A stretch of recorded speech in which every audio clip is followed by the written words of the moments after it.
السلام عليكم اخواني اخواتي، كنتمنى ان شاء الله تكونوا في افضل حله، تكونوا ان شاء الله في افضل الحالات، والله يبعد عنا الوباء ان شاء الله يا رب العالمين.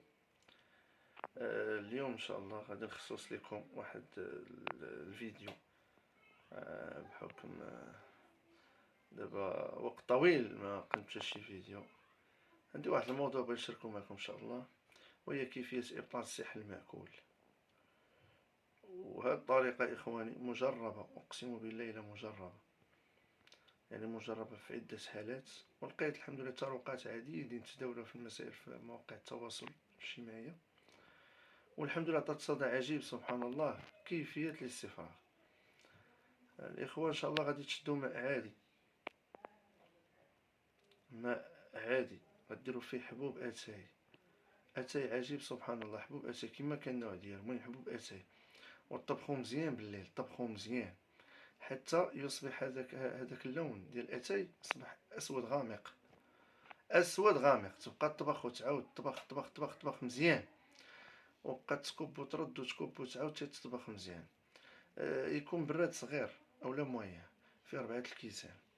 هذاك الاتاي اللي هو مطبوخ اخواني غتخليوه حتى الغد ان شاء الله في الصباحيه في الصباح، وتكونوا بحال غديروا على الريق، غادي تشربوا تخلطوه مع الماء المرقي.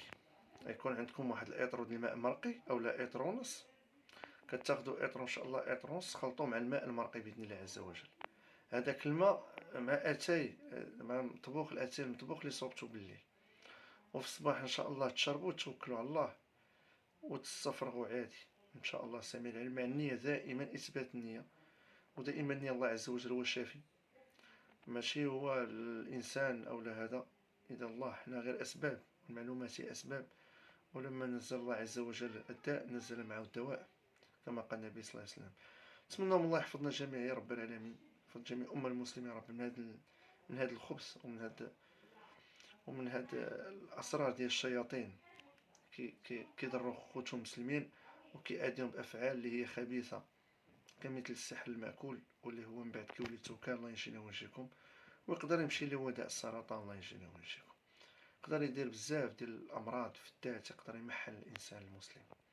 ولهذا يا إخواني جزاكم الله خير، اللي حاس عنده الأمراض المعوية، أمراض الأمعاء، أمراض انتفاخ البطن، أو المعي الغليظ، أو بومزوي كيف كنقول حنا القولون العصبي، أو اللي عنده المعدة دائما كثرة الغازات، ومرة كيكون عنده يعني البطن ديالو دائما فيه عدة مشاكل، مرة كيكون مرة يكون عنده لا دياري، ومرة كتكون عنده لا كونستيباسيون. دونك هذا من الافضل يا اخواني دير هذه العمليه ان شاء الله في الصباح يفيق، يتوكل على الله، يشرب بالنيه ويعزم ان شاء الله بالله ربي ان شاء الله هو الشافي.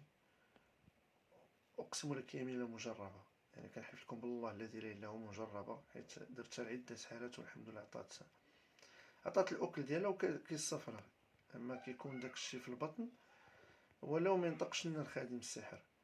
المهم هو هذاك الخبث يحيد، وديك الساعه كنعاودو نديرو رقيه، خادم السحر كيمشي بحال حيت كيتقوى من داك السحر.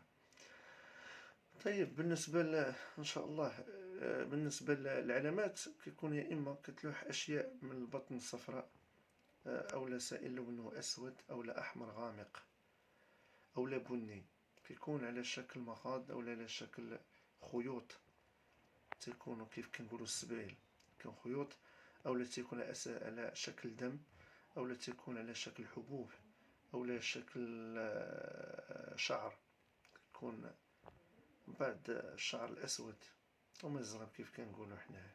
الله ينجينا وينجيكم.